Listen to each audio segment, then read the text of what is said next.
Question है, रुपए 500 की वस्तु पर दुकानदार क्रमशः 20% तथा 10% की छूट देता है, तो वस्तु का वर्तमान मूल्य ज्ञात करो।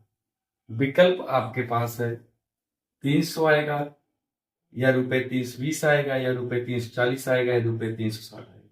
यानी कि कोई वस्तु है 500 रुपए की बेची जाती है, तो दुकानदार ने दो छूट दी, लगातार दो छूट दी। पहले 20% की छूट दी, बाद में 10% की छूट दी। अब पूछ रहा है कि वर्तमान में उस वस्तु का विक्रय मूल्य क्या होगा। तो हम लोग अगर हम सवाल को नहीं समझते हैं, हम लोग इस तरह सवाल लगाते हैं, वस्तु का वर्तमान मूल्य ज्ञात करना है। तो वस्तु का जो शुरुआती मूल्य 500 रुपए है, 20% की छूट दी जाती है।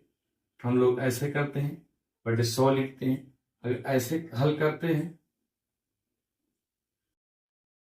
आ गया आपका 50 दूनी 100 रुपए आया। यानी कि 500 रुपए पर अगर 20% की छूट दी जाती है तो 100 रुपए आया। हम इसको घटा दिए, वर्तमान में इसका मूल्य 400 हो। अभी एक छूट हमको ज्ञात हुई, एक छूट ज्ञात हुई, तो 20% की छूट देने पर मूल्य 400 हुआ। फिर क्या कहना है, उसके पश्चात उसने 10% की और छूट दे दी।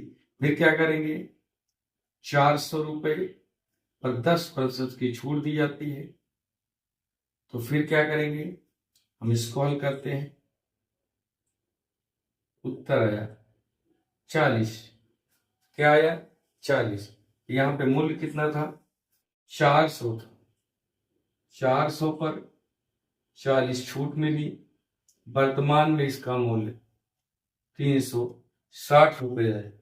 हमने इसको इस तरह से हल किया, एक बार हल किया, फिर घटाया गया, फिर हल किया, फिर घटाया गया, तब जाके हमको इसका उत्तर ज्ञात हुआ। तो इसको ज्ञात करने के लिए एकदम एक नई विधि से ज्ञात करते हैं। देखिए, तुरंत उत्तर आ जाएगा, इतनी बड़ी लगाने की जरूरत नहीं है सवाल।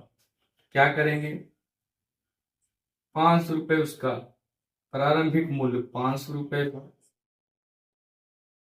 20% की छूट दी गई, तो 20% की छूट दी गई, 100% में 20% की छूट दी गई, कितना बचा, 80%। यहाँ पे हम अब उसका वर्तमान मूल्य 80% रह गया। इसी प्रकार 100 में 10% की छूट दी गई, तो 100 में 10% की अगर छूट करते हैं तो इसका मूल्य 90% रह गया। अब जितनी बार हम लोग छूट दी गई उतनी बार बटे 100 कर देंगे। अब देखते हैं, एक ही बार में इस तरह से उत्तर हल हो जाएगा। एक जीरो से एक जीरो कट गया, एक जीरो से एक जीरो कट गया, एक जीरो से एक जीरो कट गया, एक जीरो से एक जीरो कट गया। अब हमारे पास बचा क्या, 8 और 5, यानी कि 8 गुणे 5 गुणे 9, 8 पंचे 40, 40 9 360। यानी कि इस तरह से हल करने में एक बार में ही इसका उत्तर निकल कर आया। इस प्रकार जो है इसका विकल्प डी सही।